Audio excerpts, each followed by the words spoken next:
Hi, everyone. Good morning, good afternoon, and good evening.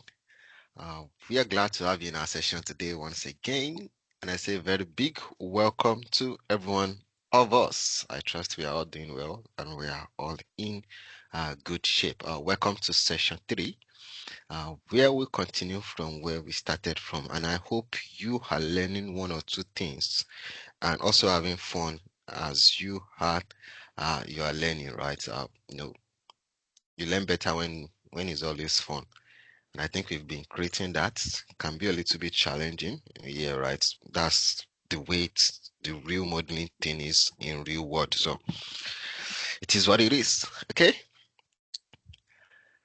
So welcome to the session once again. Welcome to session 3. And today we're going to take it a bit step further. And you know what we did in previous session, we came from the known to the unknown, right? And as I said, even without me telling you what financial model is, right? Removing all the theory, theoretical part of it, I'm sure you can always go online and read it, blah, blah, blah. But the practical aspect of it is always the best way for you to understand. Oh, this is the whole thing about modeling, right? Which was what we had to do in the previous session. Okay, so today's session, what we're going to do, we're going to discuss income statement structure, right? As I said, let's move from that known then to the unknown part of it. But before we deep dive into what we'll be doing today, the last activity that we had, which is that accounting report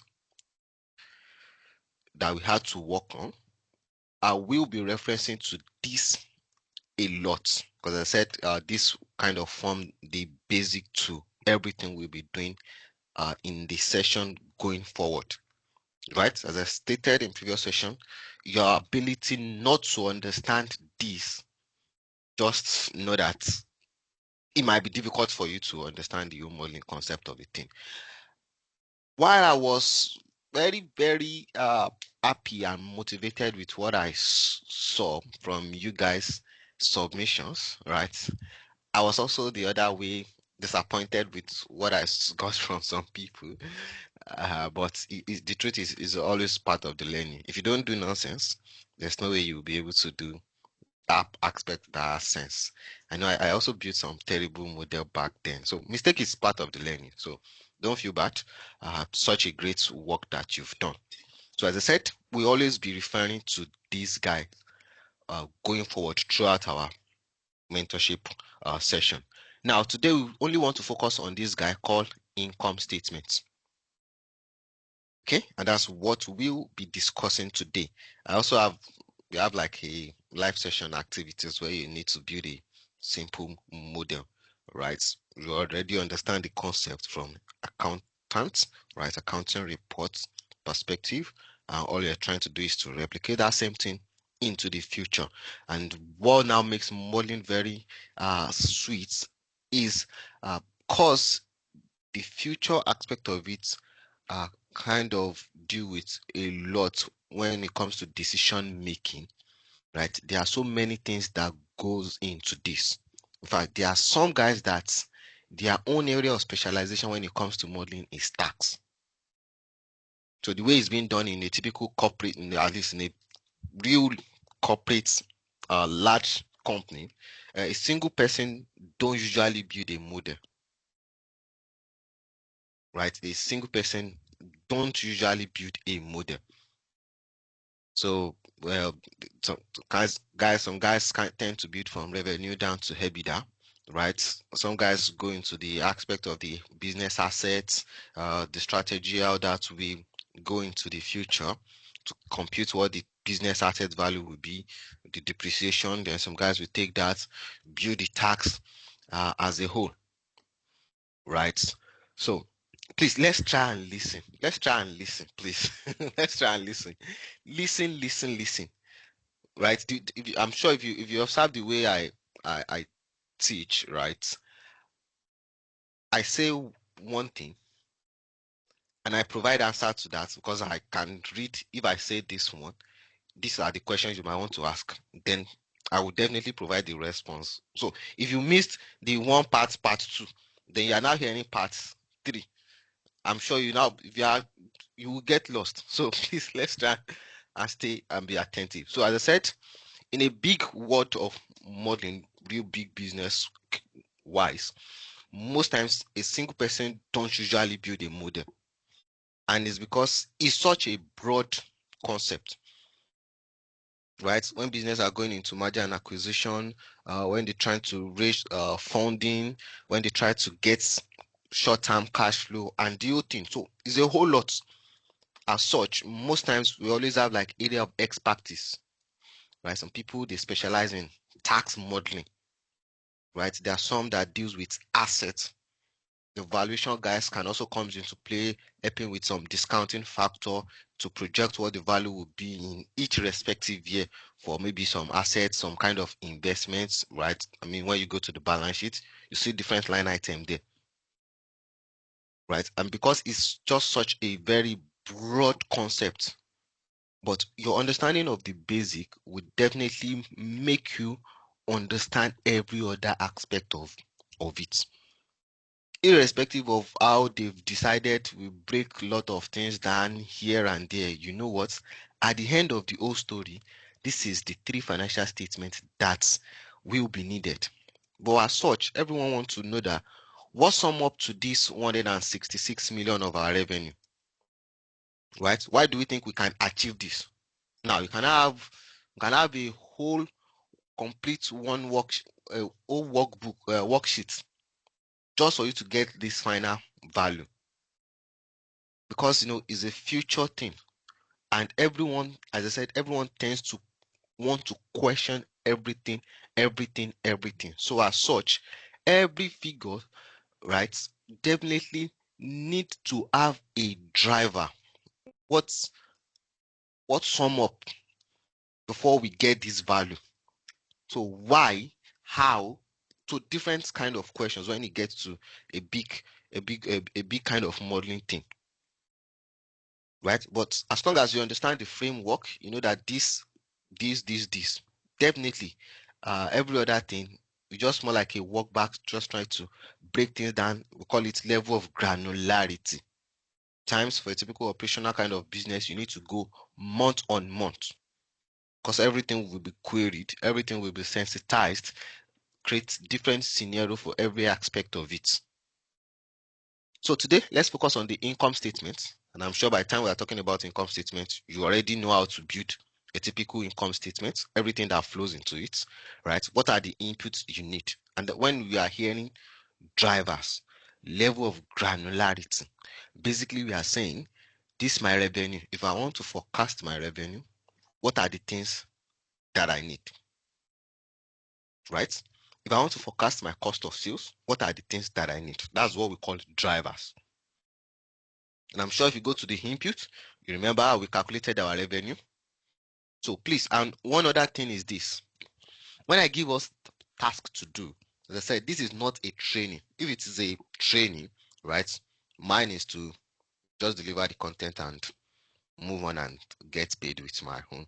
Then you are left to battle with it. But this is more like a mentorship. So every activity you do, so and this is one thing I want you to keep in mind. Every activity we do is actually preparing us into what we will need to build our own model from scratch, right? And the way I build models, and not even only me, any professional sound modeler, the way they build model, they build it in such a way that is just like an architect person, right? That want to build us. You know what the first thing they do is they create that imagination, such that if you bring them back the next 5 years, right, and you give them that same print, you give them that same uh house design, they will immediately remember everything and how they've set it up. And that's the same thing about modeling. So which means any model you build, you must know everything about it, right? You can't just build a model and say, I just did the just rush kind of work. No, it doesn't work like that. So in other words, what I'm saying is the activity we've done, this activity, I expect you to know everything in this model. in this workbook. So if I'm saying, oh, you know what, guys, can we go to where we have our depreciation? I expect you to know where the depreciation is, where the figures are coming from, are the assumptions. For example, oh, I want to go to depreciation. I don't need to start moving up and down. All I need to do is I know I need to go to input under my use of funds. That's why I have my elements of my what? Capex that automatically flow what into my capex and depreciation. So if I need to make any adjustment, do any updates, I automatically know where I need to. So I don't need to be scrolling down and I'll be looking for depreciation. That's not a good thing, right? So as a modeler, it's part of what you are learning.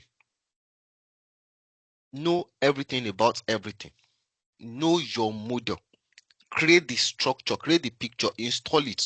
I don't know, somehow, I'm sure with more practice, you automatically develop that skill. So don't just say, oh, let me just do it for activity's sake. No. If you are doing that, you will definitely miss out, and trust me, might not be a good thing for you. All right. So now we know revenue. How do we calculate our revenue? I'm asking you so you can always respond to that in your mind, right? Because that's the reason why we are doing this as an activity based. If not, I could have decided, oh, you know what, this, so let's calculate revenue and we move on. So this is a mentorship, is to install it, not just for you to learn it.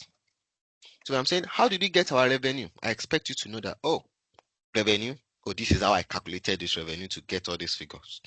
Cost of sales, these are what I calculate, use. These are the drivers. My cost of sales, my selling general and admin expenses. Oh, when I wanted to get this value, this was done. My depreciation. Oh, all right. So when I needed to do my depreciation, I had to do this, do that. Get? And when my tax calculation, oh, I had to do this, I had to do this. The way I'm saying it, if you cannot relate, right, and you are in this session, please, I will encourage you. See, this is not a rush thing. If you get to a point, if you are lost from here, it might be hard for you to cope. Right? I said, mentorship, this is not a training. If you are lost at this stage and you're finding it hard to actually relate with everything we've done here, this is a whole complete learning that we've done with just this simple activity that we have. If it's hard for you, and I'm asking you, what are the components needed to calculate our tax expense? And you cannot answer that like, oh well, all I need is profit before tax, then my tax rate. If I'm asking you, how did we get our depreciation? And you cannot answer clearly, like, oh, we need our assets. We had to calculate our depreciation on it based on the lifespan. Right? But I'm asking you, how did we get our revenue? And you cannot tell me, like, you cannot answer to yourself directly that, oh, all I need is my price and my quantity. Then you might find it difficult going with us into the next level. Okay? So now, just to remind ourselves, the structure of a typical income statement and how you as a modeler should understand it. So, okay, so now, see, someone is asking, is this the last sheet we submitted last session? So, I gave a grace to people that didn't join last session, right? So I just included everyone that we had in session 1. Please, that will not repeat itself in the next session, just to avoid this kind of question. Imagine someone in session 3 and is asking, is this the last sheet we submitted last session?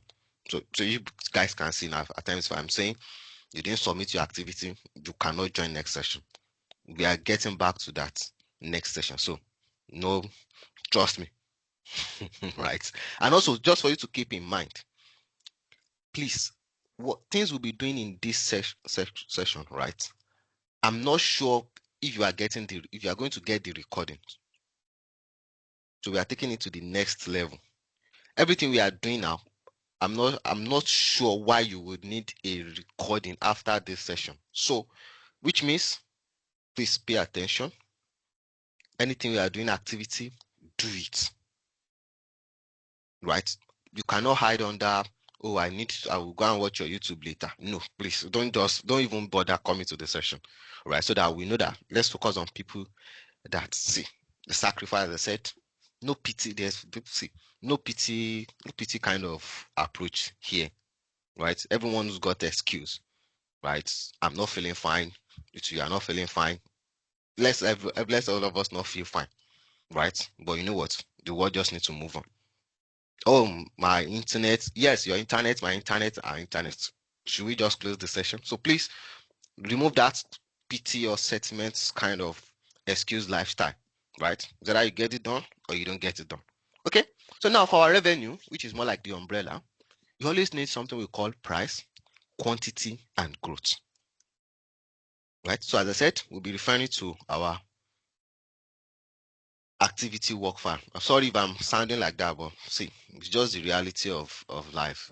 We don't nurse, we don't advise here, right? So we kind of eat it hard because you see the great set of people don't live a peaceful life or don't make excuse. Yeah, because everyone is open to the same thing. That's it. All right. So here we said to calculate our revenue, we need our price and our quantity. So here we had our price, we had our unit, our quantity. As I said, just assume fictitious assumptions now, right? By the time we are building our model from scratch, we see how we get accurate assumptions. Because as much as, yes, it is, if we are looking into the future, the level of certainty should still be closer to 80 at times. Yes, most times client seems to be very ambitious, but you as a modeler, you know what you need to do. Okay, so now quantity.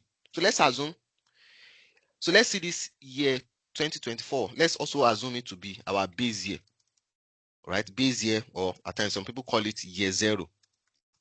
Yes, it could be year zero. And at the same time, it could also be year one. So that's the way, this is the way I want you to see it, right? Let me make this red color. Red. Yes. So let's assume you want to build a model for a business that has no historical financials. Remember, this activity, we're saying this 2024 was actual. So that was for us to move from known to the unknown as an accountant, right? But now let's move straight into the as a modeler. So let's assume base year, also known as year zero, and it could also be the same thing as year one. So please let's get that correctly, right? Base year, which is the same thing as year zero, and at times it could be the same thing as year one. So which means the client gives you a data, and at times they tell you that data is what they can get based on the current available data. And at times you might be unlucky, the client does not even have the data. Maybe the model you want to build is also part of the visibility they need. So let's assume this FY 2024 is our base year or our first year. And now they've given us that, you know what, in this first period, we are going to sell 2,000 units. Now, it is now, let's assume we've been able to get the first year as our base year. Now, how do we move from year one to year two to year three to year four to year five? The same thing also applies to pricing. Oh, this is the base price they'll be selling. How do we now move from year one to year two to year three to year four to year five? And as we said, modeling tends to remove human input as much as possible so that we have something when we are being questioned as to how we've gotten our data, right? So if I'm saying 2000 and I'm saying, okay, you know what, over the next years, maybe we can grow at 10%, right? So if I do this, my growth formula, then the next question is, why am I using 10%? What is my source of data for me using this 10%? Why not 15%? Why not 20%? Why not 1%? Because because it is future. Definitely the level of uncertainty is high. And remember, I was saying finance is what amendable to risk, to future risk. So always expect that question. What is the source of this 10%? So I'm saying, oh, my price will be constant. Then the next question they will ask me is, why will my price be constant? If I said, oh, my price will increase by 2%, the next question is, why 2%?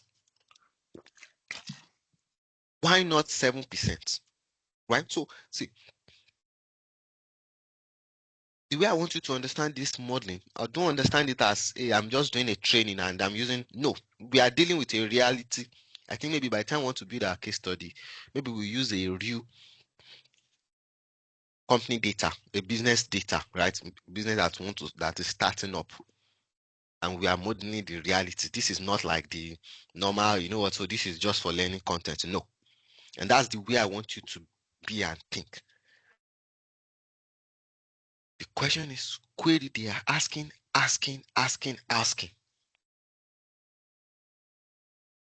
And as a modeler, that is our own work. Because if not, what we've done initially, where we just put fictitious assumptions, right? That is the work of a typical budgeting. So a budget can say, oh, 5,000 this year, 7,000 next year, and they might not question it because it is a budget. But for a model, it is way beyond that because there must always be a driver for every line item. Please, if you have any question, please always ask as we go on. I think I'm well detailed with the way, right? Okay.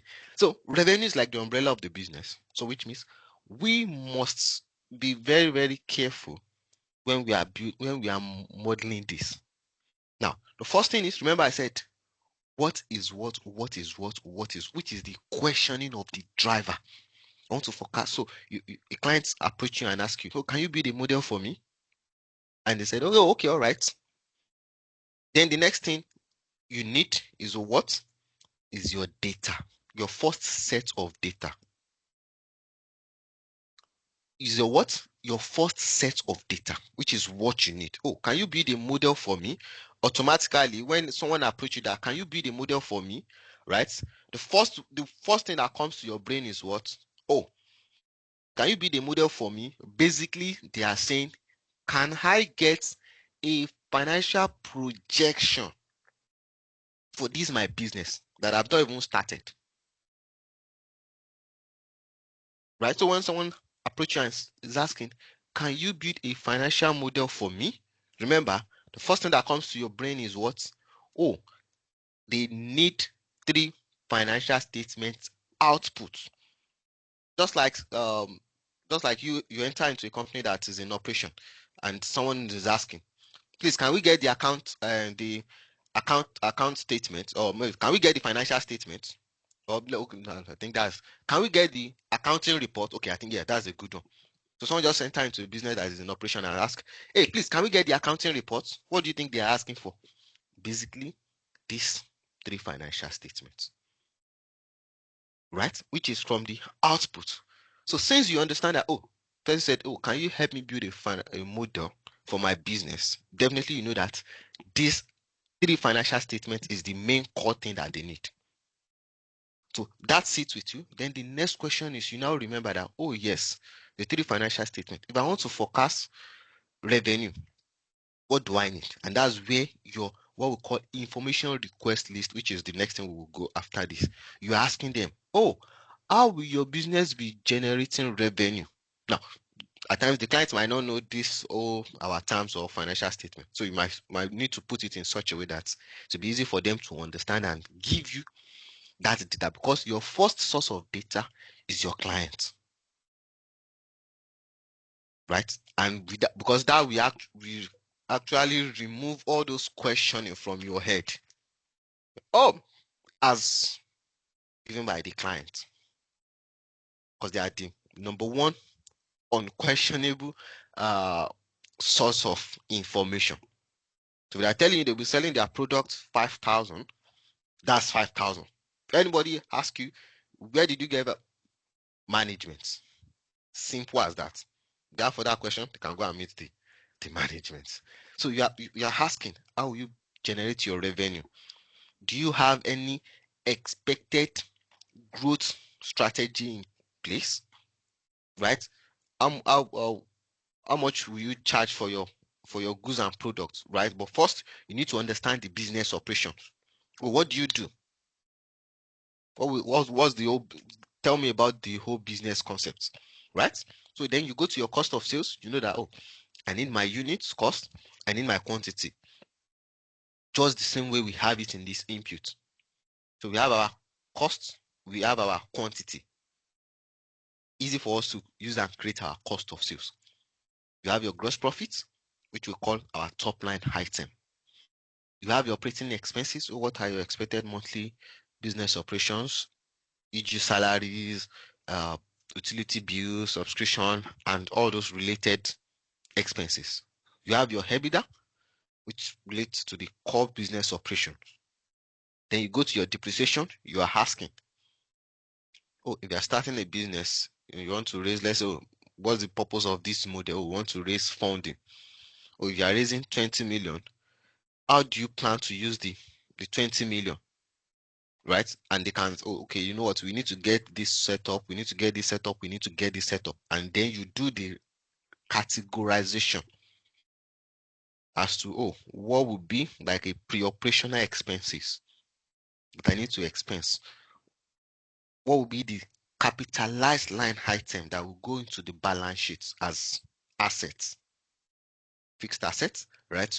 What part will be more of the working capital aspects that will also flows into the business operating expenses, right? So depreciation, amortization, they are the same thing. So there are some, especially with all this fintech, you might definitely have assets that can be seen and touched, and then you might have all these, their software, they are more like intangible assets, right? Which we also treat the same way we treat our depreciation. Then you have your operating profits.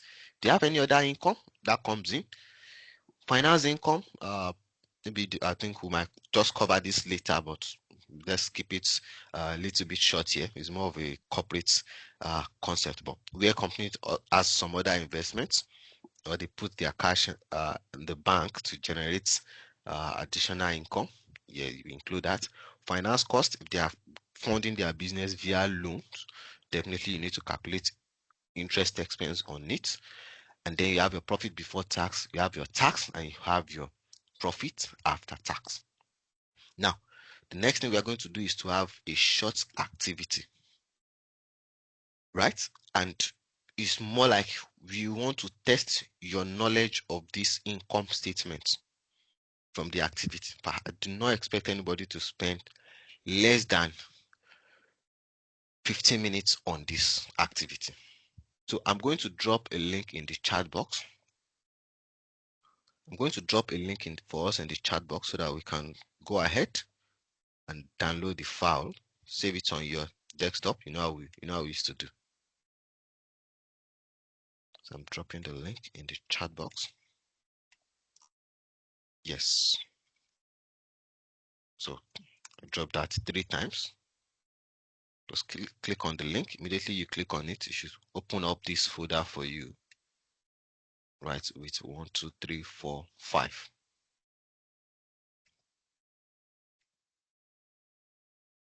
Right. So please go ahead. Just remember instruction. Download each of the documents. Save it on your computer. Maybe you create a folder for it. Call it maybe session 3. So remember, right click. Don't open with Google Sheets. So right click.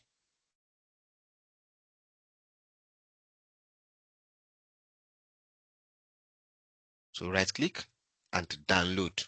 Don't open. Right click, click the download option. Save everything on your computer. Then you can come back to the chat box and type open so that I'm sure we are all on the same page.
Okay, thank you. So we are waiting for others.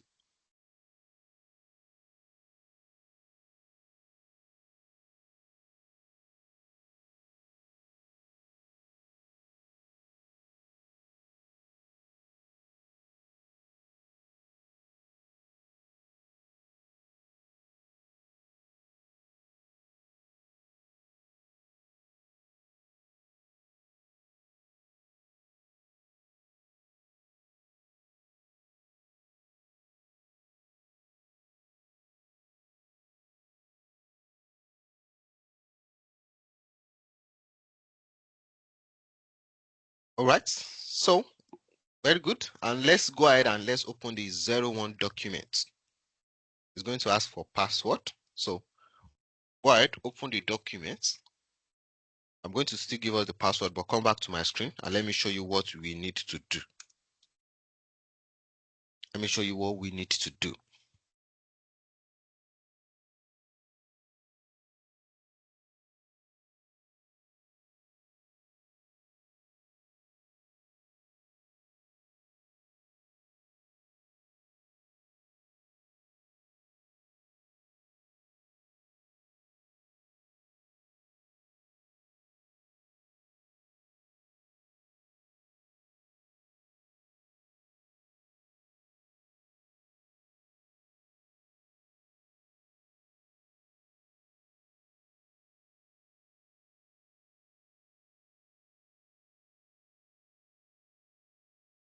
All right, so let's come back to my screen and let's discuss what you need to do. What you need to do.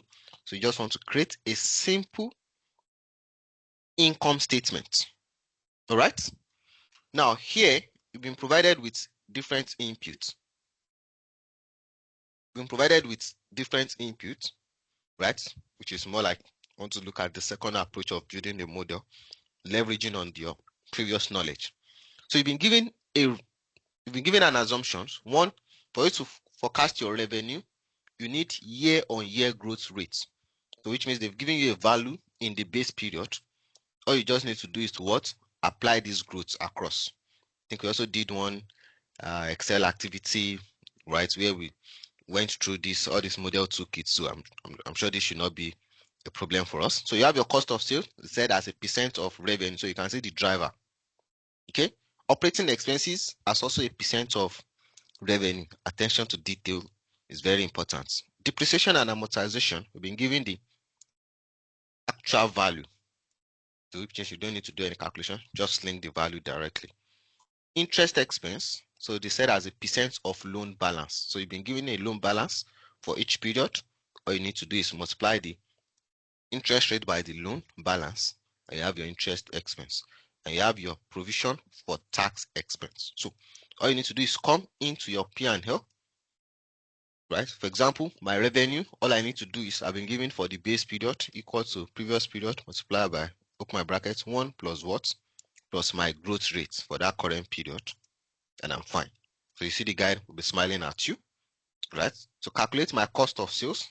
So anything you see as percent of revenue is quite straightforward. So equal to revenue multiplied by what? Multiply by that percent. Enter. Your gross profit, then that will be your what? Your revenue minus your cost of sales.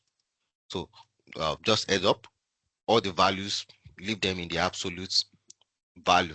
Yes, right? Put them in the absolute value. Then your formula, you can now do the sign of something plus something minus something. So operating expenses as percent of revenue as well. So quite simple. Then you have your margins to also calculate to evaluate the income statement. Quite straightforward, right? This should not take us time. So once you are done, remember to drop your code in the chat box. Okay, so I'm giving us the password now. So let me show us the password. The password is milk. M-I-L-K. Milk, milk.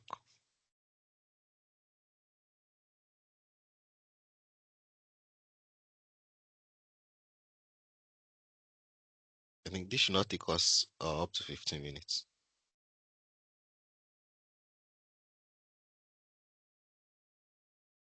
All right, so I will try and be quiet so that you'll be able to concentrate. Just remember, immediately you are done, you see Well done. Write down this code. So just drop the code in the chat box.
Well done, everyone. So we have one submission. So well done.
So for the sake of guys that didn't study accounting, but yeah, you are getting along.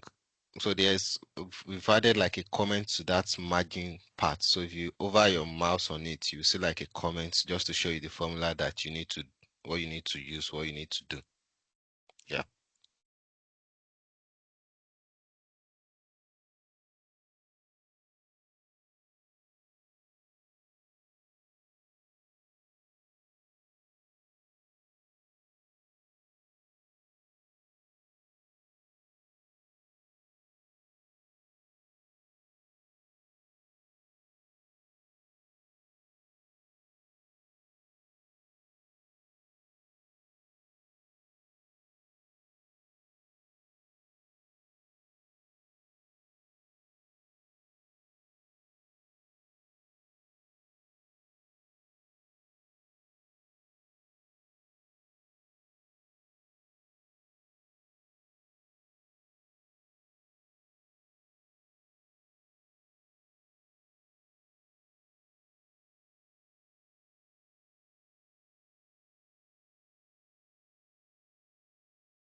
Okay, well done.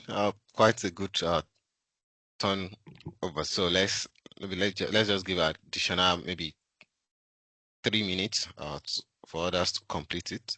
So if you are done with your own, you can just have a drink. Let's wait for others to to complete the so additional 5 minutes before we close the activity.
All right, so thank you everyone.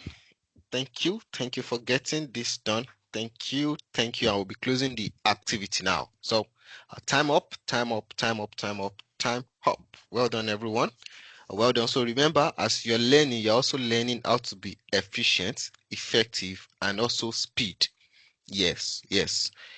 Speed is also part of what we will I say speed or more like you being fast enough, right, with the tools in getting your things done.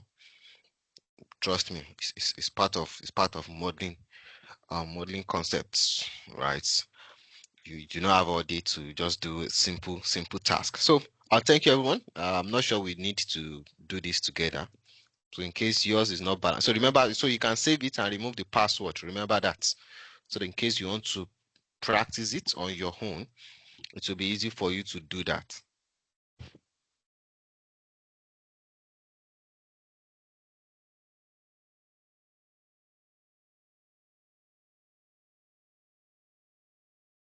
So you can save it.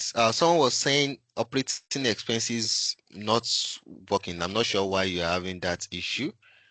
Seems to be the only one. So maybe you are highlighting other cells because this is more like a locked uh, worksheet. So if you are not highlighting other cells, then I'm sure it's supposed to work. All right. So I thank you. Just for us to uh, check our knowledge and also our understanding. Do we have any question regarding the activity? Any question? Any question? Any question? Don't let me assume before we move on. Any question? You can just drop that in the chat box.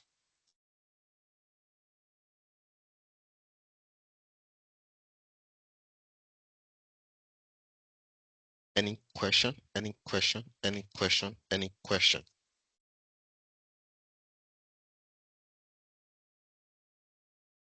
Okay, looks like we are good. All right, so let me close this. Let me close this. Calculation of margins. I'm not sure anyone should be asking for the driver, but with this session, it's not clear. Okay. Calculation of margin. Okay, not sure I understand that by the way. As I said, that you also have like a rated. Let me show that again.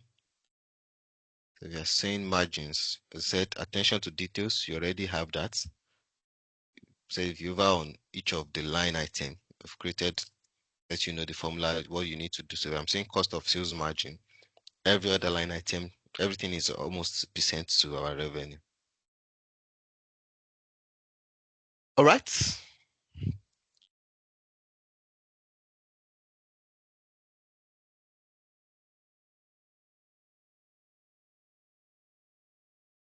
Okay, now let's remind ourselves of our business concepts, and we said how that flow into modeling, which is the next thing that we need to do. Now, we said if you want to start any business, the first thing you need to do is what? To create a visibility study, right? As to you trying to understand what you need to do. And is there markets for it? As I said, at times even the modeling thing can also form part of your visibility. You then tell us how the first funding, how the first cash will come into the business, and how you plan to make use of that funding. Okay. And after that, how you also be generating revenue in the return. And we say, in you generating that revenue, you definitely need what to also incur some costs in keeping the business up, and then you can have your own profit side of it, which we now use in evaluating the business. Okay, so let me give you a good example. You are going to school, right? You want to start your academy. The first thing, definitely funds will need to come in. So someone will need to fund it. Maybe parents got scholarship, right? That cash must first come in into the business. Then what do you use it for? You use it to pay your school fees, get accommodation, some preschool costs, right? You incur it. Then after that, you go your every day going to class, then right, which is you trying to make yourself a product. So during that time, you're definitely incurring some costs as well. Even let's take it to even let's say after school life, right? You start working. Definitely, you need to you get salary. But that one at times because if you start to work the start of the month, you need cash to be able to run yourself till when you get your first salary. So definitely someone might need to fund it. Even you can also fund it yourself, right? Then what do you need to use the money for? Or maybe you need to get some office wear, things like that, office shoes and things, right? You go to work every day, you incur those costs of transporting yourself, feeding yourself, those form part of the cost for you to generate your revenue, which will be your salary at the end. And by the time you offset your cost and you look at your how much you got from your salary, you have your profit, right? And the profits turn to cash. So the same thing. Now, as I said, we also going to have a look at this. As I said, before you deep dive, it's quite easy for us to make all these assumptions, saying, oh, you know what, these are the quantity, these are the pricing. But as we said, let's take a step back. So the fact that everything you do will definitely be questioned. Firstly, you need management to give you those data. If you are lucky where you have uh, good management where they pull all their data together, makes life easier for you. But 60 out of 100% at times, they don't usually have that data. So which should also become part of your work. And imagine you asking for someone, give me data about your business, is saying no. Then you go ahead and build the model and it starts querying everything you've done. That's the life of a modeler. So we try as much as possible to first align with them, with the data that we are going to use before we even start the model build. Most times when you finish building the model, you send the model to them, they start questioning everything, and then they start giving you the data. You now ask yourself, how come they didn't give me this data when I asked initially? So it's always a good thing. Secondly, we try as much as possible to remove human input to make reasonable assumptions. Even if the management gives us the data, right, we still need to make some adjustments. And one of it is what we call time value of money. One of it is what we call time value of money. As at 2 years ago, if you take a certain amount of money to the supermarket to buy something, I'm quite sure you know how much that can buy. If you take that same amount of money to the market today, I'm sure it will buy lesser than that. And that's the concept of time value of money. Now, each country different with their different inflation factor, with their different macro data factor. And we use that as a basis when we are building our model. What does that mean? So I'm saying these are price that we're saying will be constant 75 across. One is if the business operates in a market where they don't have the power to change pricing anyhow, then it becomes difficult for you to be saying price will increase by 10% every year, right? If they don't have that market dominance, then definitely there's no way any business can just be waking up every year and be increasing pricing. So inflation factor has its own parts. Okay, so because of that, we are making provision for time value of money. So we are saying yes, even though it is this same 75 that will be constant across, right? Because of the factor of time value of money, which we try to get using a country inflation factor, this 75 might be worth more in the next period. For the costs, right? We're saying maybe you might need to pay additional more for you to be able to get the same value that you got in previous year. And that will now take us to understanding macro data in model build. Okay, and I want us to go ahead and let's open this document. Where is that?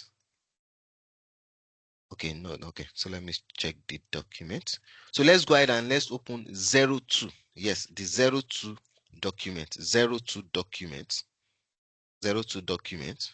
So you see it's 02. The 02 document titled Macro Data Calculations. Macro data calculations. Macro data calculations. So this one, we are both doing it together. We are both doing it together.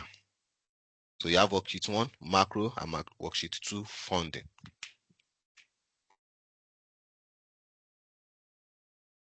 So let's look at those concept that we adopt when we are building our model, especially on the macroeconomic aspect of it, to make provision for time value of money. Please, that's why I'm trying to break it down, right? So remember what I'm saying is basically we're saying we are making provision for time value of money. And when we are discussing time value of money, always remember we are discussing something we call purchasing power.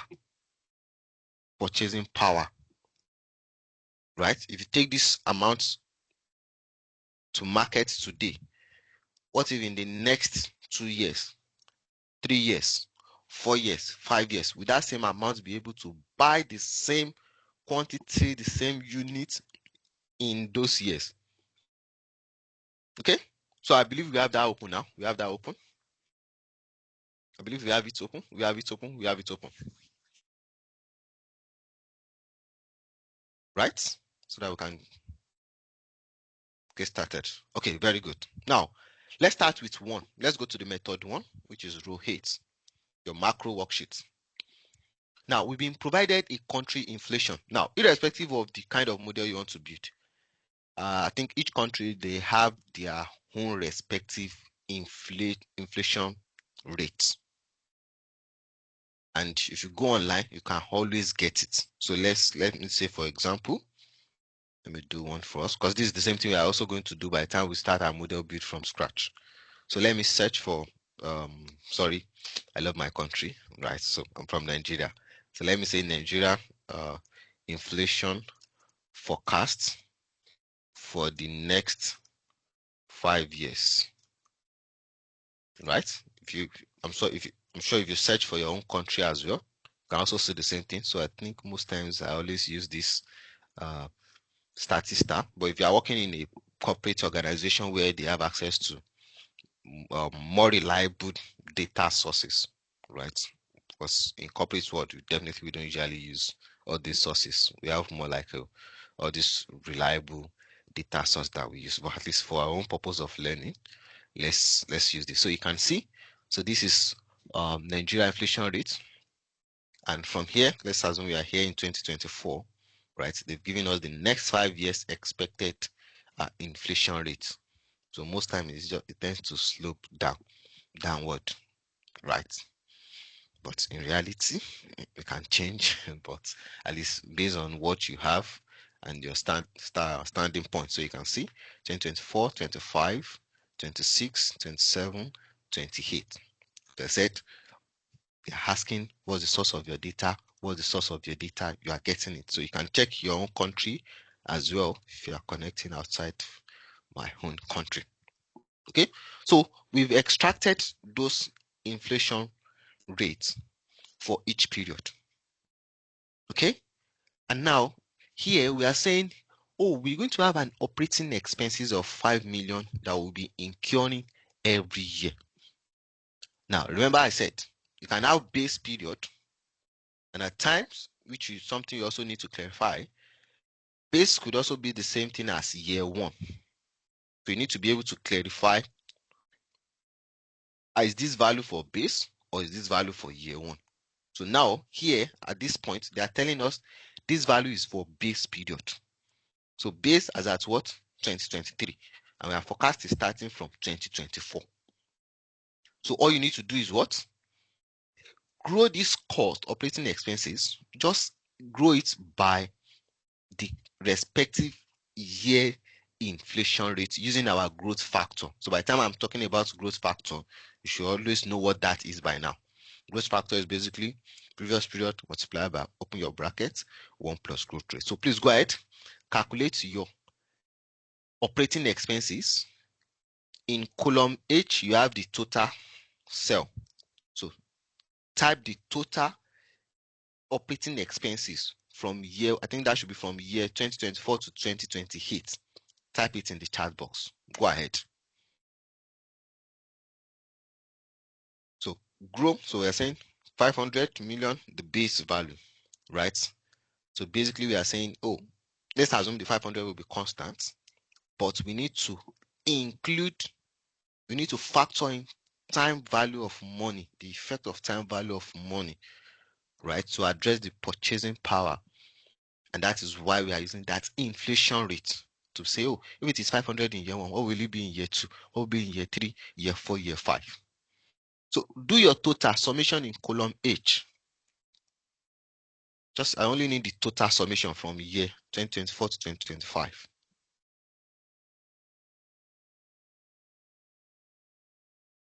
Okay, so let me do my own. So equal to base multiplied by, let me allow you guys to sum. I'm saying variation. Some are saying 4, 3, some are saying 3, 8. Please check, check, check, check, check. Self-review is also part of the modeling skill that you need to have.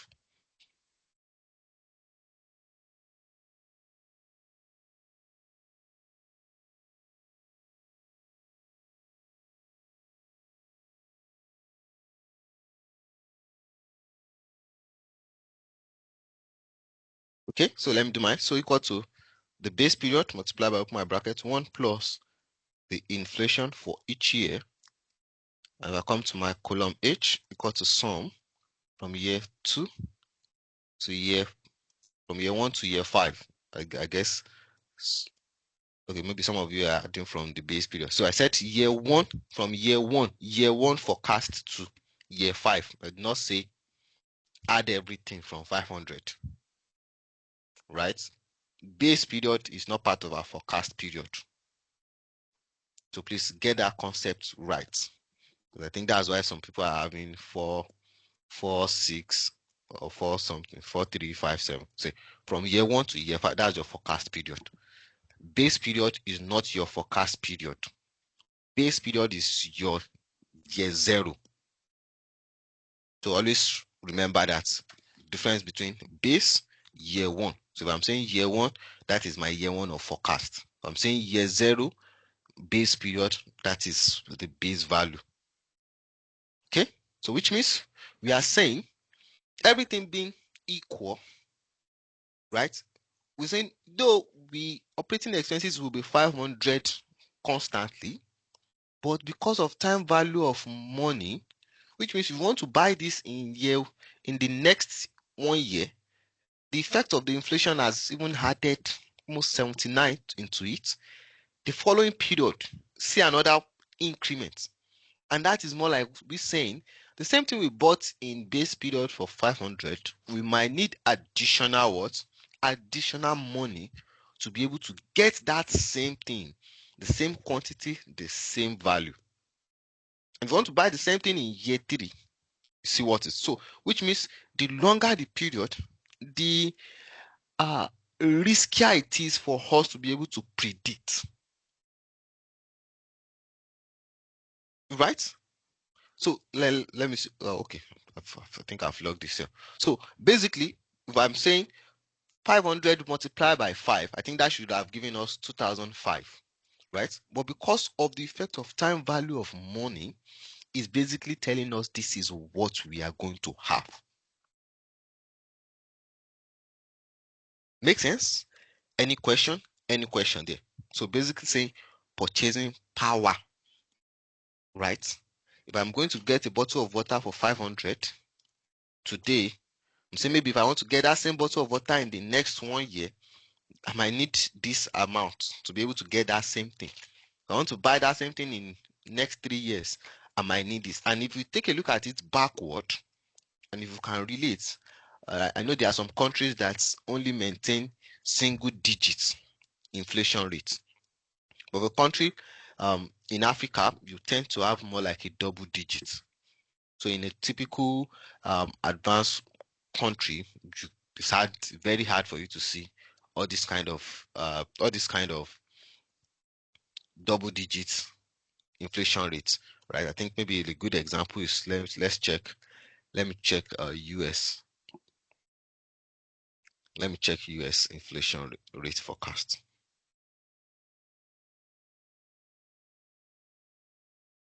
So let me say US inflation rate forecast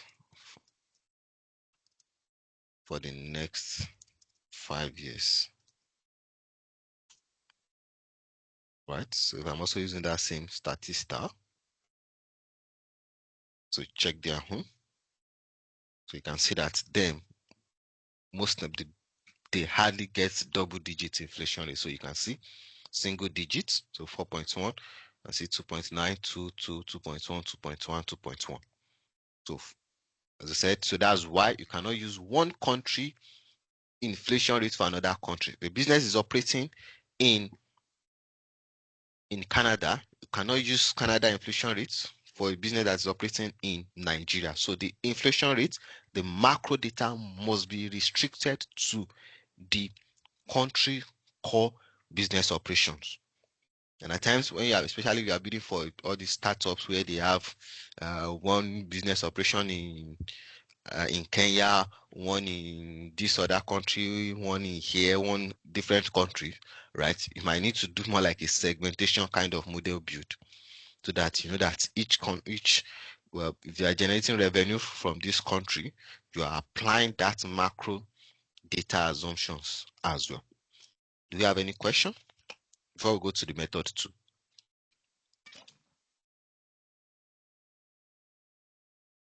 Any question? Any question? Any question?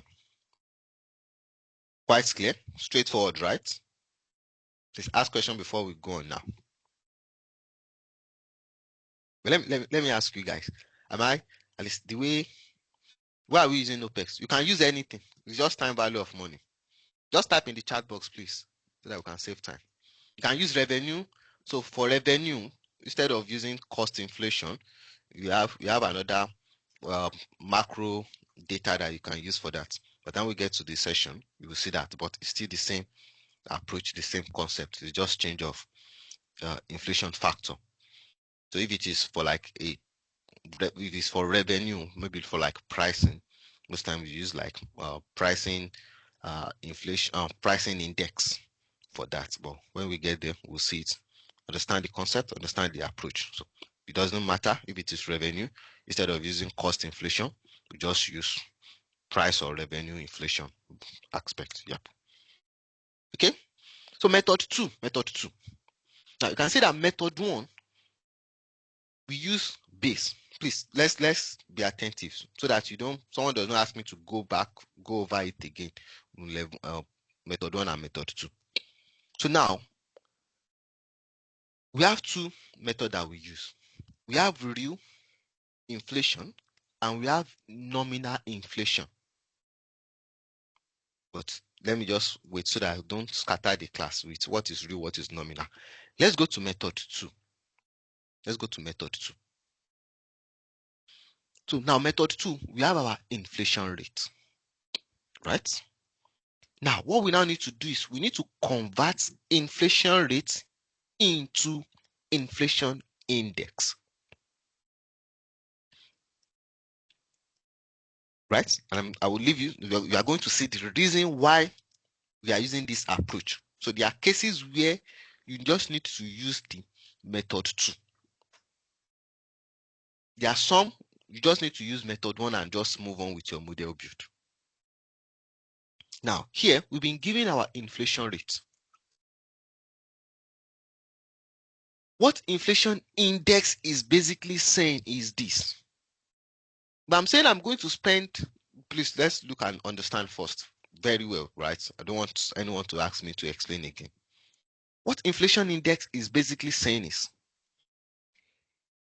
for every year, right, anything I want to buy is the value. For example, this 500 is 500 across all the years. That is what we call index 1. That is 500, that is 100% of the base amount. Do we get that? 100% of the base amount. So if I'm saying I'll be spending 500 every year, that means 500, 500, 500, 500. So whenever you hear index is, we just see it as also percent. So basically saying 100% of it in year 1, 100% of it in year 2, 100% of it in year 3, 100% across. Right? So now, let's convert this into index. So index is saying for base period, any cost we state is 100% of its what? Is 100% of its value. Okay? So now, we are now going to grow that 100%, that one, let's grow it by the inflation rate. Hope you get that. So see this one as 100%. Oh, 500 is the same thing as 500. No addition, no subtraction. So now go ahead and increase that one, increase it by the inflation rate. Just the same thing you did, 1 multiplied by this base period, right? Equal to 1 multiplied by, open my bracket, 1 plus what? Inflation rate. So copy that across. The inflation index you get in year 5. Type it in chat box. I hope it's clear. So see that one for the base year as 100% of any amount, any money you want to spend or any inflow that is coming, right? 100%. Then year 2, just increase that one, the 100%, increase it by the 15.8%, right? So if I drag it across, who is seeing 3,857, which may be still behind us. So you should be getting something like 1.98. So basically what that is saying is inflation. So you look at it in form of percent. So which means base period is 100%. Second period is now what? Plus 16. So 100%, 116%, 133%, 152%, 175, 73%, 198%. I hope you understand this part, right? Because I know most people usually get lost here. So understand it. So 100%, 500 multiplied by that 100% will give me 500. So if I multiply that same 500 by 1.16, it's as good as I'm saying 500 multiplied by 116%, because that is now an increment from the base. Do you understand that? Because we use this method, this approach a lot in model build. So basically saying you are increasing the 100%, which is that one, you are increasing it by the inflation rate to convert it into index. Okay? Quite simple, right? Straightforward? Straightforward. God, someone is asking me, how did I get 1.165? Okay. Guys, any other question? Any other question? Any other question? Quite clear, right? Straightforward. Straightforward, right? I'm talking to people that I don't expect someone to be asking me that, right? Okay, now let's now go ahead and do the outcome. No, remember in the previous one, we said we had a base value and we increased the base value by 5 by the percent. Now, in the second one, what this second approach does is it gives room for us to automatically change our input manually. Now, businesses go through different stages of operations. So they can tell you that, oh, you know what, in this year 1, because we will not be generating much revenue, there's no need for the business to be employ too many people. So by the time we now get to year 3, right, we are going to bring in more staff so that we can increase our revenue. And you know the next thing that we have, since they are bringing more staff, the cost we also need to increase. So what this gives, the flexibility we have here is they can update the input value year on year outside the provision of time value of money. So manager can say, oh, you know what, in year 4 we want to increase our operating expenses because we are expanding. So we're adding 200 to it. It is easy for them to come under the year and change the value. Whereas method 1 is only restricted to the base value, where method 2 gives room for the management to do those changes in the input.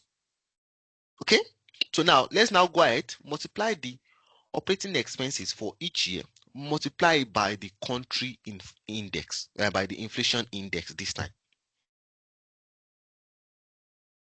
So you do what? Equal to my what? My inflation index multiplied by my what? By my 500. Enter, drag it across. What is the total that you get? So go ahead and also fill in your total from year 1 to year 5. The total you get, type it in the chat box.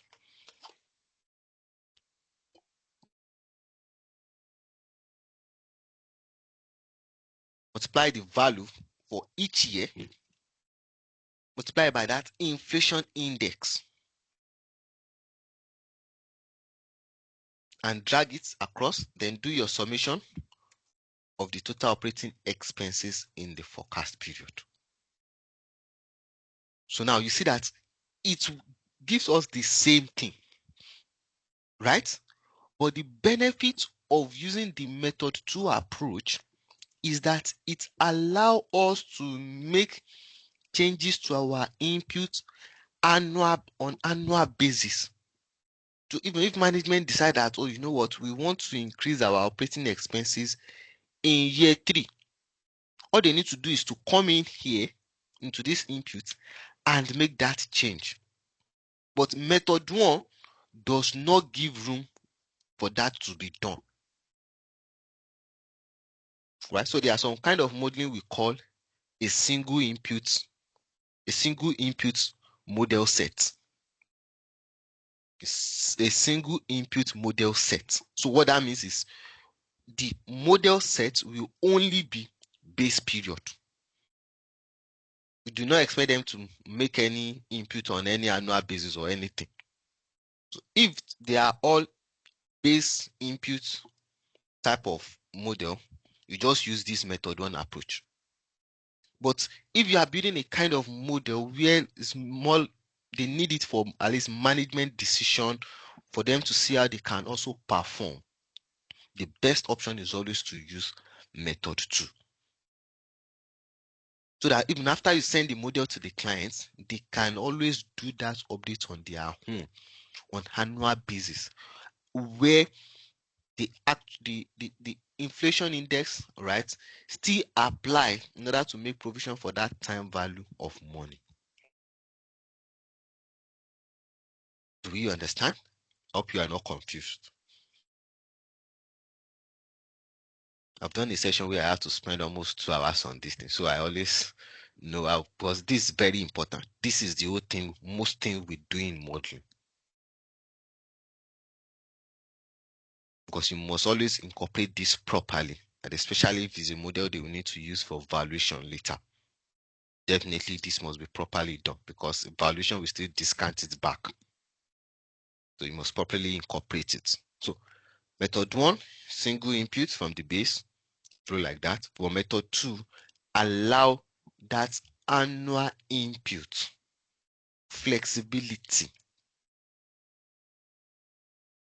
right? Changes based on their own expansion plan. Is it clear? So let me ask you, which would you prefer? Method 1, method 2. Let's look at least looking at the workbook that we did in previous session. Which would you prefer? Method 1, method 2. Which one do you think will match the way we've set up our model accounting task that we did? Model 2, right? Exactly, because it gives that flexibility, and you can always do what? Apply our inflation index to make provision for that time value of money in our calculations. Okay, perfect. So now that you understand method 1, method 2, which almost the same thing, we now have something we call real inflation and nominal inflation. Do I think most times we use nominal inflation, right, in project finance, some kind of model build. But still, you need to have the understanding of it. Though in our model build, we are going to be using method 2. Method 3 is what we call a nominal inflation. Now, in method 2, we had this country inflation rate forecast, right? So just to shock you that it can be very difficult to get those country inflation rate, especially if you don't have access to a reliable data sources. So as I said, with that kind of work in the big company, right? We don't usually use all those sources like Statista or something you just see on Google. So we have like a more like reliable data sources that we use. But you need to build a model. You are not sure of where you can get those inflation rates, forecast rates over the next 5 years. And even at times, your model can be more than 5 years. But look at that data source. We're limited to 5 years. So I'm sure you can still even get like 10 years from our reliable data sources. Here, at times we will just advise you, don't stress yourself. What you will do is get the country current inflation rate. That don't disturb yourself trying to get the forecast, right? Get the country current inflation rate. Okay? Get the country current inflation rate. You should be able to get that anyway. And what you now need to do is convert that current inflation rate, convert it into inflation index. Now let me now test your improvement skill. You have a formula here. You can see this inflation index, right? Now use this formula to compute this inflation index and give me your inflation index that you have in year 5. Please go ahead. You've been provided with the formula that you need to use. I'm sure if you study economics here, I'm sure you should be able to relate this formula. So go ahead, you've been given the formula already.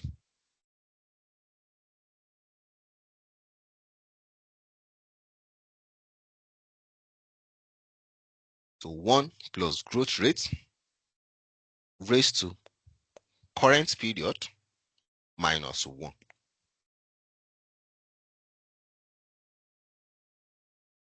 Don't copy someone chat, someone response. They might be wrong. Do it yourself. Do it yourself. Remember. See, the truth is, once you have it, it becomes your asset. It cannot be stolen, right?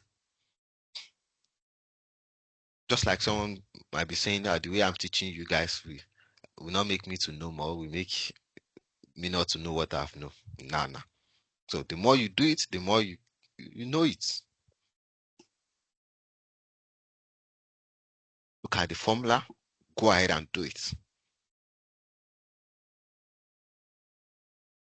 I know the kind of mistakes some people can make. So that's why I ask you to go ahead and do it on your own. I know the mistakes most people will make. So attention to details, know what you want to do, know, in fact, it's expected that you ought to know the outcome so that when the output you get is not matching, they know that there's a problem. You see now? And secondly, check self-review. Look through. Don't be eager. Check what you've done. Take your time, look through. Am I correct? Review each cell because it's garbage in, garbage out.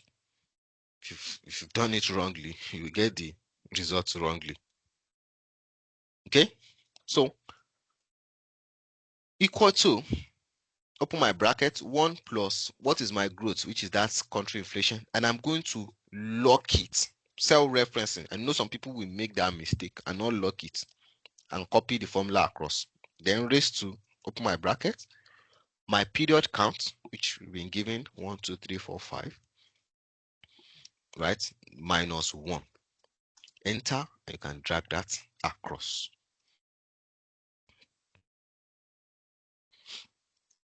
You can drag that across. Now go ahead and calculate your actual operating expenses using that inflation index.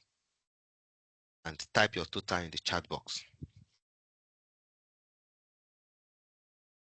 See now that we are moving fast. So I'll take time to teach you some other, you guys that are getting, I saw someone getting 0 point something. Please review and recheck again. For sure that that's possible. So multiply your operating expenses, multiply by the index, and let's see the value that you get.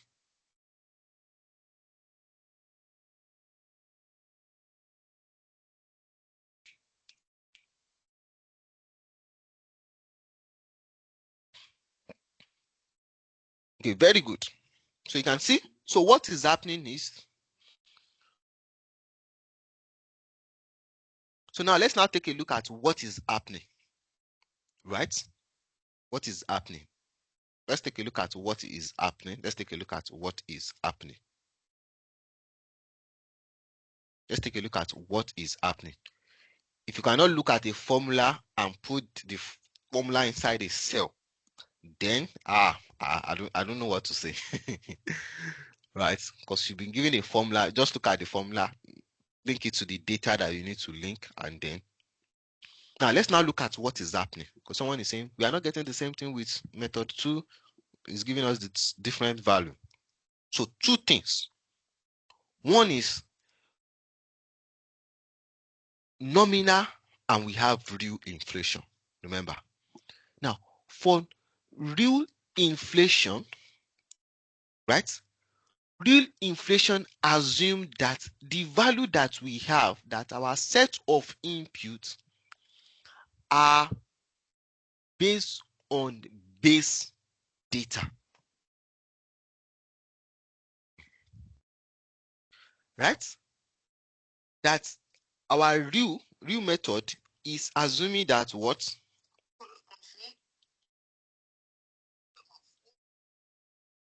Real is assuming that the set of data that we have, right, they are based on based data. They are based on base set of data.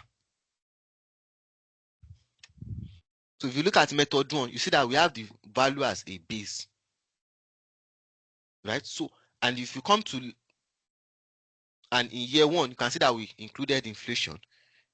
The method 2, in year 1, we included inflation. So it's basically saying the value, the data, the set of input that we have has not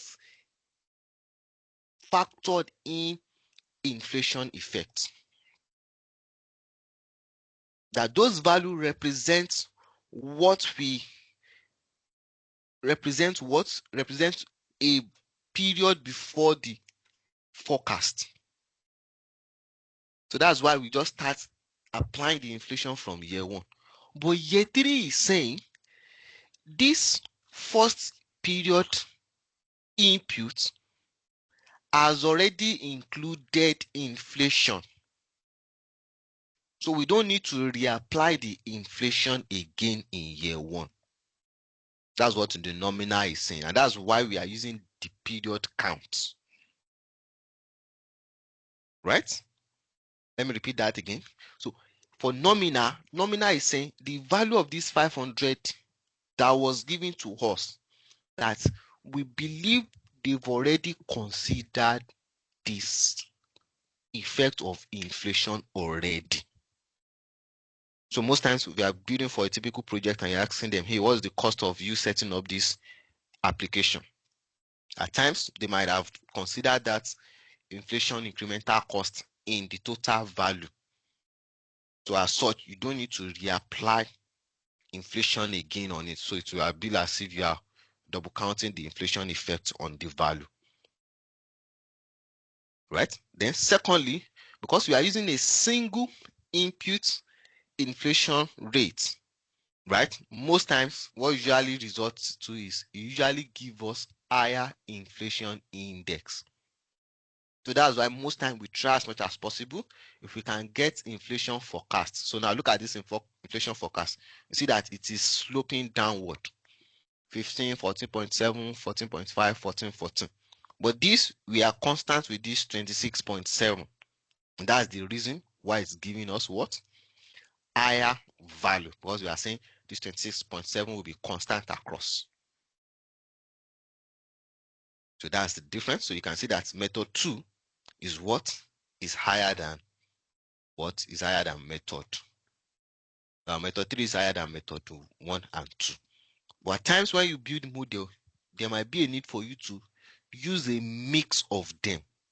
It's always good, right? And you also understand why you are applying it, so that time a client asks you, why have you done it like this?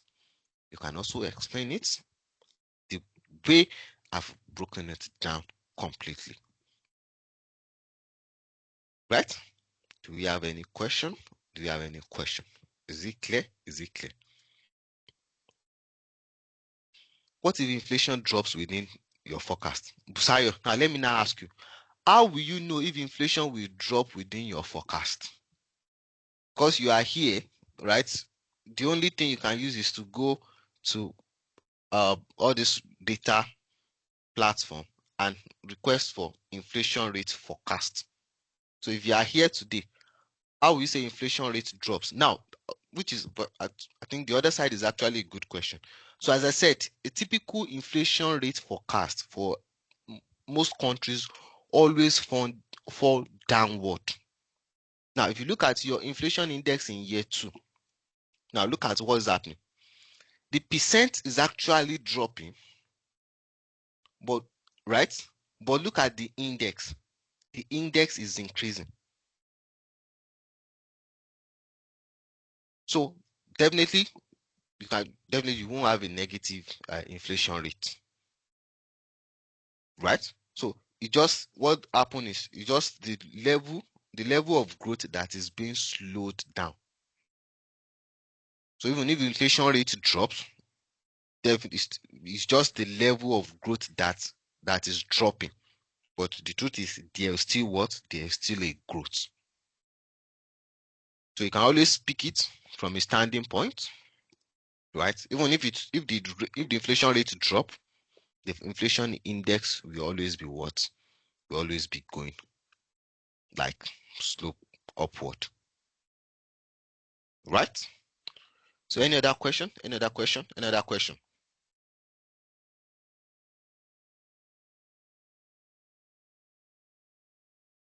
Exactly. In fact, see, when we get to more advanced kind of modeling, right?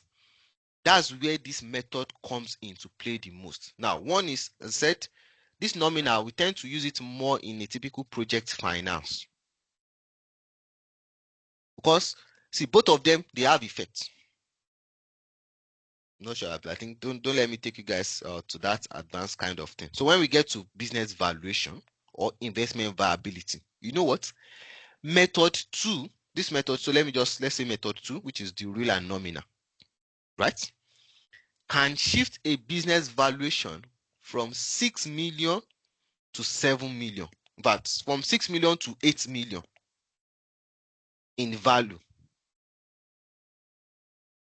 right? So most times, at times when we build the model and want to evaluate it on different macro risk, what we usually do is we build two type of inflation. So we build the one that is real, where we assume that all our cost that has been given, right?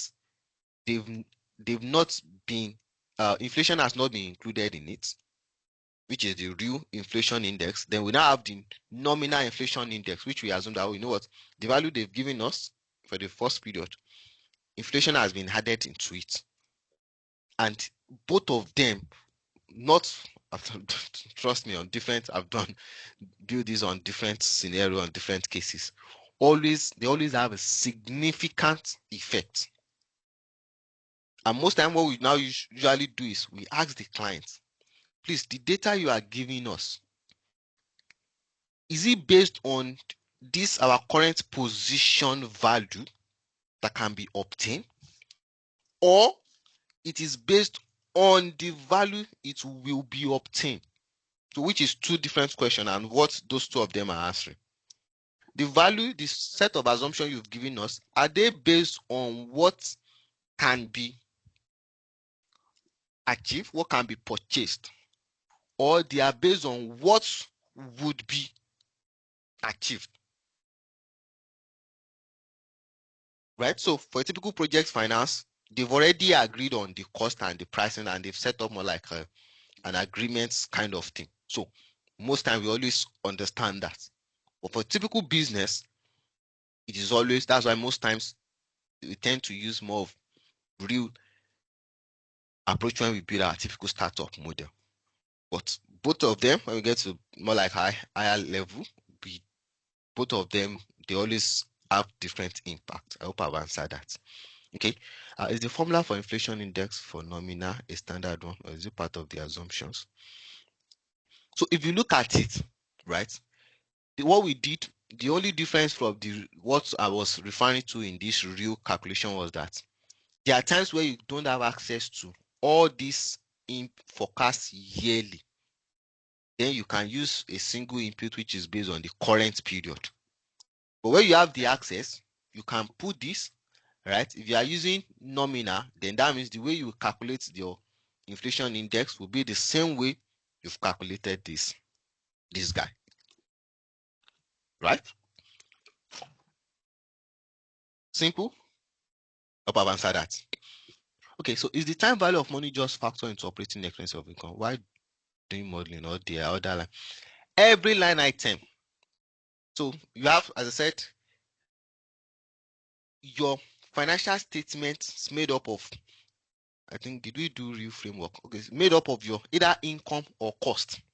As long as it is an income or a cost to the business, definitely you are required to apply this factor into it. But every other line item, as long as it's either income or input. Okay? Then, okay, are there other macro variables to consider aside inflation, or is it just inflation that affects time value of money? So most, at least for this level that we have, right? Let's keep it to inflation. As I said, macro data could be other variables, right? So, but for now, let's keep it to price inflation, cost inflation, right? Let's keep it like that. Okay. So, all right. So I think I'm really loading you guys with much, so you can save this file and make the attempt later.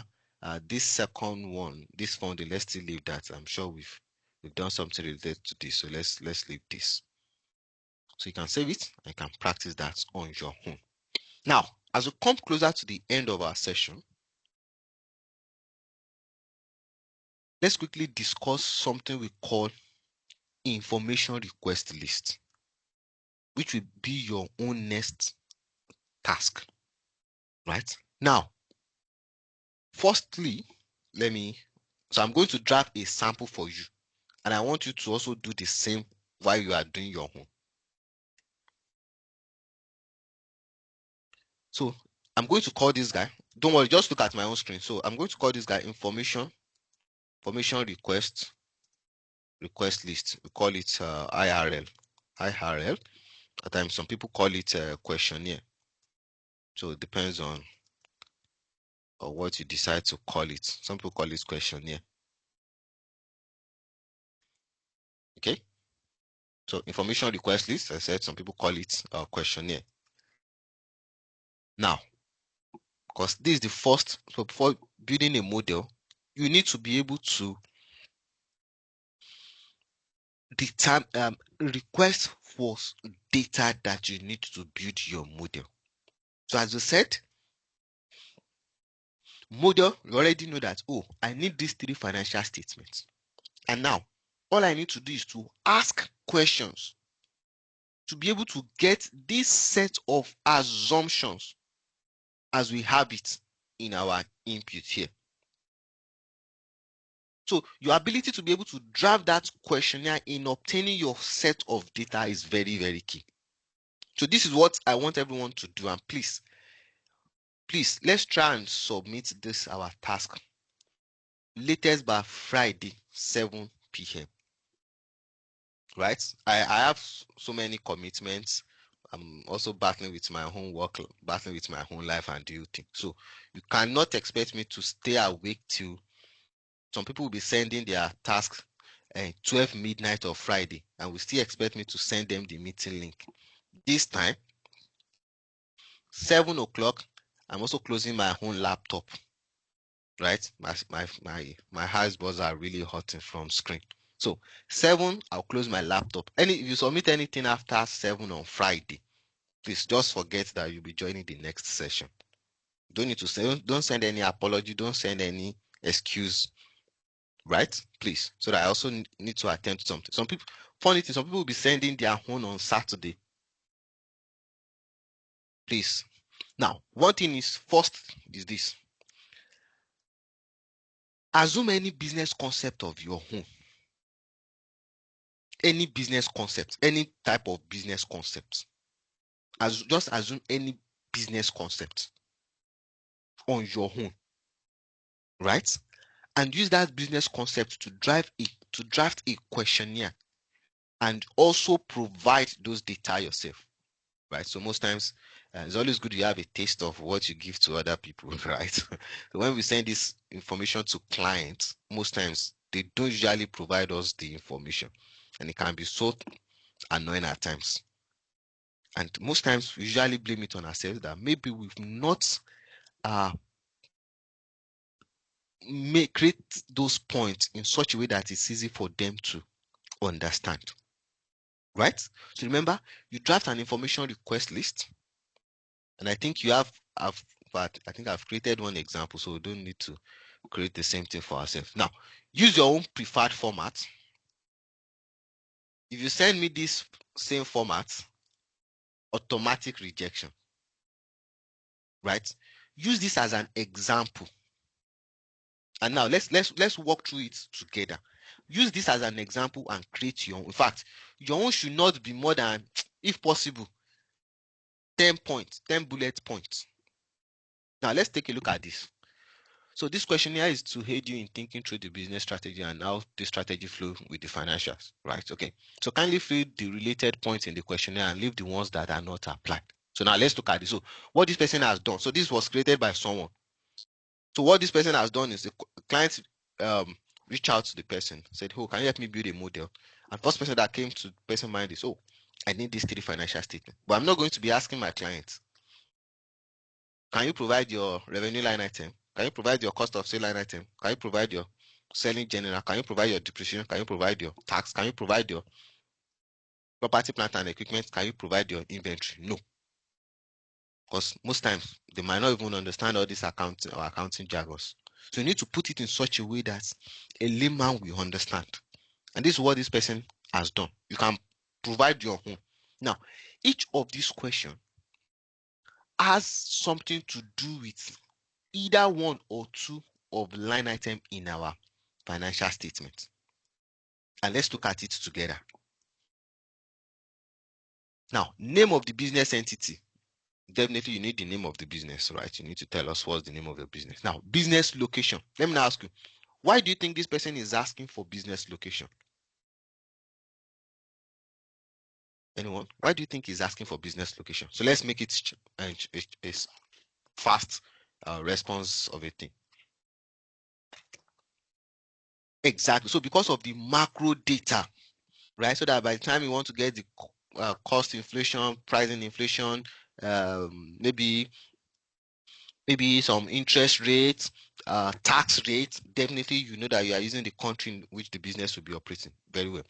Give a detailed description of the entity. Now, at times it can be difficult for the client to give you the data, but if they can describe what they want to do, it's easy for you to also do like a desktop research to be able to get some related data. Now, kindly share detailed historical financial, if any. At times, definitely, if it's a startup, they won't have. But if they've described the kind of business they do, you can also go online, look for company that kind of do the same or similar thing. Download their annual report if you can get more like a public company that kind of do the same thing. Download the annual report and just have a look at what their financials kind of look like.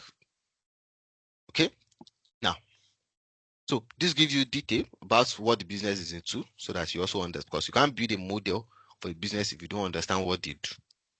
So now, second one, how much are you looking to invest in the business, or how much are you raising in form of investment?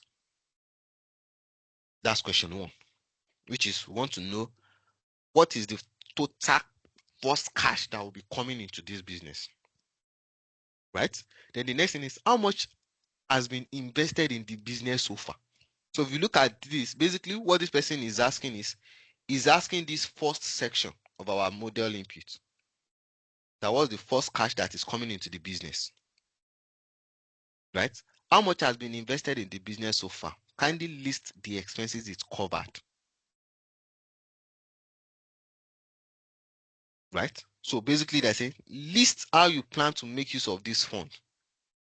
List it for us so that we know what to okay no I think that okay that's separate. So how much has been invested in this base? So there are some kind of startup, maybe they've done like previous investments, they've set it up, so definitely you need to include that because those are more of the funding that has already gone into the business. Now the next thing is what's the source of funding?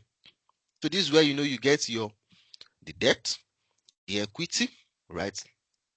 People that will be funding the business. So if they are going with, so if loans, what is the loan period and the interest rates? What's that doing for us? The loan aspect of the business, the interest expense, the loan in the long-term liability. If equity, what's the profit sharing offered to the investors? So equity, definitely you know that you're going to have that equity in the equity balance sheet, right? I need to calculate dividend to get the retained earnings.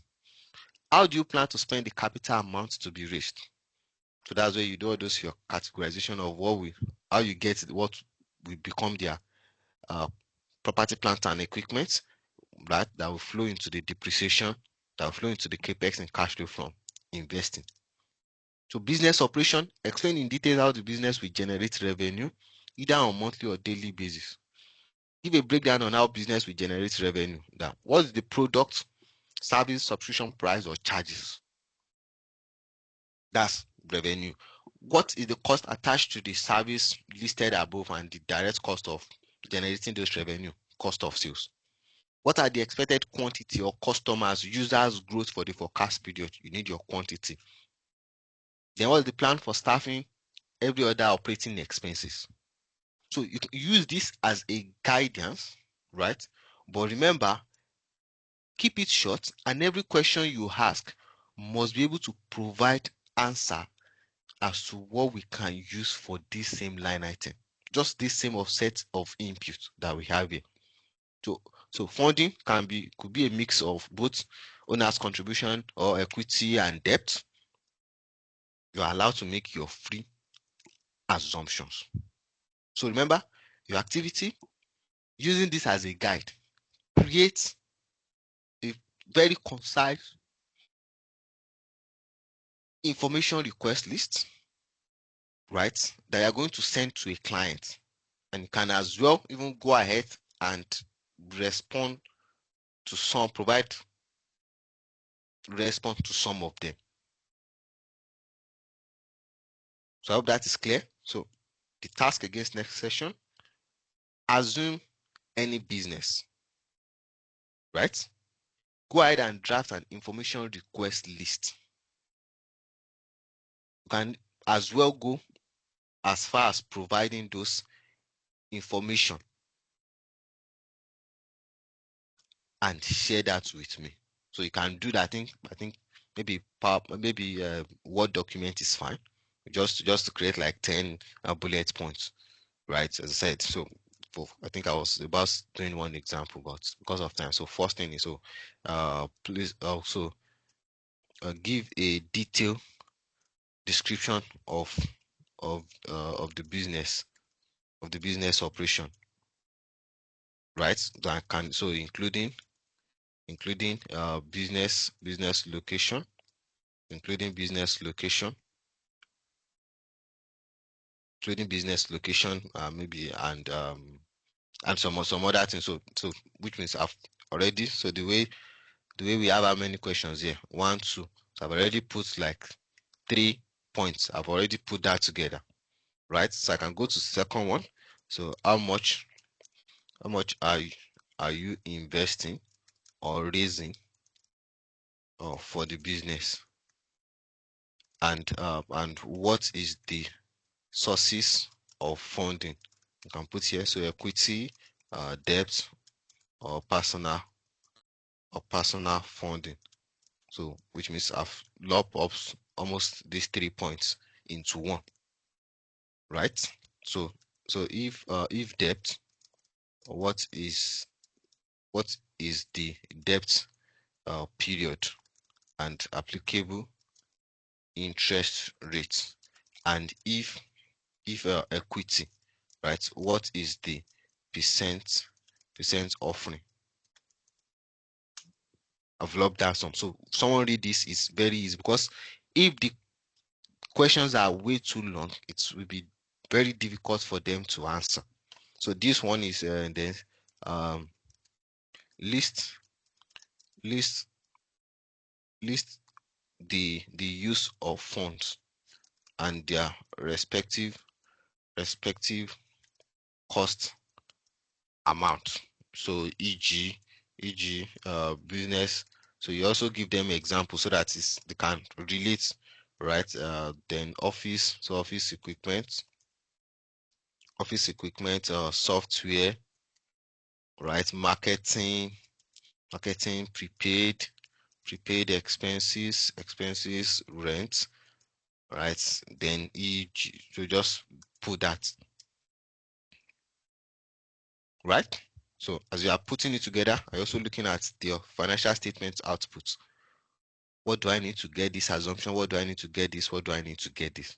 Right? So that's what you need to do against next section. So thank you, everyone. I think we can call it a session here today. I'm not sure anyone should need any recording for what we've done today.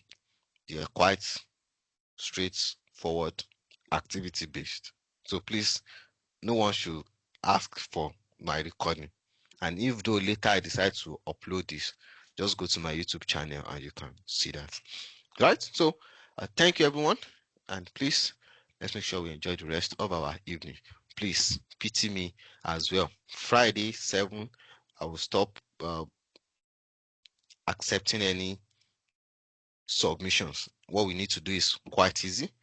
Draft the information request list, assume a business concept. For example, by the time you draft this, you now need to explain what the business is doing, right? So maybe this will be a so. I just put your stuff and like that. All right. So thank you, everyone, and I'll just stay back maybe 2 minutes, and by the time we have that, there's no need to. You don't need any recording for what we've done in this session. So I'm not sure why you want to do that. All right. So thank you, everyone, and let's enjoy the rest of our day. Bye for now. If you have any question, just drop it in the chat box. I think I have just 5 more minutes for close the session.